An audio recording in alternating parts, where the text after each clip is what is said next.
les Africains, parce que aujourd'hui, on n'a pas les moyens, on n'a pas l'argent, on n'a pas la technologie, on est d'accord, mais il y aura des troubles. Et finalement, il y aura immigration. Les Africains vont vous emmerder, le continent africain va vous emmerder aux États-Unis, en France, en Europe. Vous ne pouvez plus rien.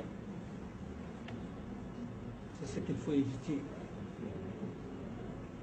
Vous nous bloquez dans nos processus, on est d'accord. Il y a des troupes, il y a la guerre, 10 ans, 20 ans, 30 ans. C'est bon, c'est la recherche. Mais cette recherche, vous n'allez pas manger parce que vous avez tous les problèmes. Vous ne pouvez plus vous séparer. Le peuple, le continent, blanc, peau rouge, peau blanche, vous ne pouvez plus vous soustraire de la peau noire. L'histoire nous condamne tous. L'histoire nous condamne tous. Et dans 10 ans, dans 2 ou 3 siècles, ce sera un brassage culturel. Allez aux États-Unis aujourd'hui. Aux États-Unis, Obama aujourd'hui est président. Essayez de nous accompagner. On ne peut plus tromper le peuple noir. On n'a pas les moyens, on n'a pas la technologie. Vous pouvez, si vous l'acceptez, nous enlever tout de suite au pouvoir. C'est bon. Mais vous n'allez pas enlever, vous n'allez pas continuer avec les futures générations, nos enfants, nos petits-fils. Vous n'allez pas pouvoir le faire. Parce que la preuve en est, il y a plein d'Africains qui ont des grands diplômes dans ces pays, qui sont en France, qui sont aux États-Unis, qui sont en Allemagne. Qu'est-ce que vous allez dire à ces gens? Parce que l'arme la plus efficace, c'est l'éducation, c'est l'instruction. Vous nous avez donné l'instruction. De voir clairement, même lorsque vous vous êtes arrêté devant moi, je sais déjà ce que vous voulez. Braquez le... Lorsque vous êtes arrêté devant moi, je vois peut-être le climat. C'est Dieu qui a fait que vous soyez blanc. Vous n'êtes pas parti au marché pour demander à Dieu que tu sois blanc, que tu aies la peau blanche. Moi, je ne l'ai pas demandé. Dieu nous a créés. On a le même cœur. On a les mêmes veines. Lorsque vous êtes devant moi, vous êtes plus développé que moi. Non, quand je dis de... Non, je parle de la peau. Plus développé, il ne faut pas nier ça. Si vous niez, je vous fais sortir. Parce que la découverte de tous les continents, ça n'a pas été effectué par les Noirs. Christophe Colomb, je te l'apprends. Christophe Colomb, qui a découvert le continent américain. Vous pouvez dire que c'est noir. On vous remercie pour ça, la découverte de tous les continents. La technologie, vous pouvez nier que l'Europe, les États-Unis ne sont pas plus développés. On ne peut même pas fabriquer des aiguilles.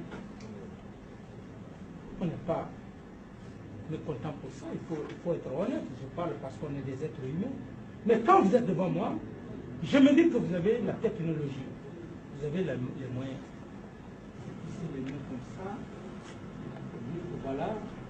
Vous nous avez donné l'instruction, le savoir, la culture. Vous ne pouvez plus nous tromper sur le plan intellectuel. Venez simplement avec nous. Qu'est-ce qui est bon pour vous? Qu'est-ce qui est bon pour nous? Parce que vous avez la technologie. Vous avez accepté le brassage culturel. Allez aux États-Unis, en France. Et j'apprécie beaucoup. Plein d'Africains qui se sont mariés au blanc. Au blanche. Vice-versa. On n'a pas d'intérêt à s'opposer. C'est la mondialisation. C'est ce que je veux simplement vous dire. Il faut nous comprendre. Nous sommes des révolutionnaires progressistes. Pas des révolutionnaires dictateurs. Si c'est l'argent, on aurait eu déjà l'argent. Des centaines de millions. On aurait accepté les pots de vin afin d'anesthésier la conscience, d'endormir la conscience, de mettre la corde au cou. Je ne suis pas pour ça. Je n'ai pas grandi, je ne suis pas né dans la corruption, je n'ai pas grandi dans la corruption, je n'ai pas pris mon pouvoir dans la corruption. Un tigre n'est pas né dans la corruption, il n'a pas grandi dans la corruption. On a grandi et on a pris le pouvoir dans l'honneur, on a parlé devant le peuple.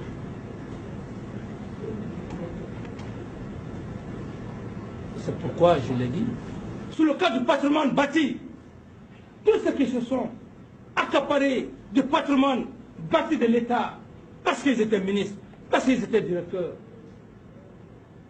nous allons demander au peuple, nous voulons récupérer tous ces domaines. Que tu as construit des buildings, ce n'est pas ce qui est important. Tu as construit ces buildings pour que ça revienne à ta famille et nous autres. Vous pensez que nous sommes des hommes maudits? Il y a certains qui ont fait plus de 30 ans dans ces bâtiments administratifs, les cités. Parce que simplement, ils n'ont pas eu la position sociale. Ils n'ont pas été directeurs généraux. Ils n'ont pas été des directeurs généraux. Ils n'ont pas été ministres. Ils ont pris les documents, on les a mis dans le tiroir. Ces pauvres fonctionnaires sont là, incapables de signer les rachats. On n'est plus dans ça. Ceux qui ont eu des positions sociales, à commencer par eux. Ceux qui n'en ont pas eu, à commencer par moi, parce que je n'en ai pas, à commencer par les membres du gouvernement, nous allons retrocéder à l'État. Allez dire ça à la communauté internationale. Retrocéder à l'État. Et ces éléments, ils vont nous dire en dépit de quoi ils ont eu ça. Parce que simplement ils ont eu le pouvoir, mais ils n'ont plus le pouvoir. Le pouvoir, c'est un changement. Le pouvoir a un temps. Le pouvoir a un temps. Même nous avons un temps. Aujourd'hui, j'ai la possibilité d'occuper tout le domaine de quitter, d'occuper une partie de la cité ministérielle, d'occuper par-ci, par-là. Je me fais des étages. Mais est-ce que c'est ça l'objectif? Le ministre de la Défense, il en a la possibilité. Les membres du gouvernement, ces pauvres femmes qui sont là, qui travaillent, vous pensez que ces pauvres femmes-là ne pensent pas à leurs femmes, à leurs enfants? Vous pensez qu'elles sont maudites? Vous pensez que lui, il est maudit? Qui n'a pas d'enfant? Qui ne veut pas le bonheur de son enfant? Alors si le peuple de Guinée ne prend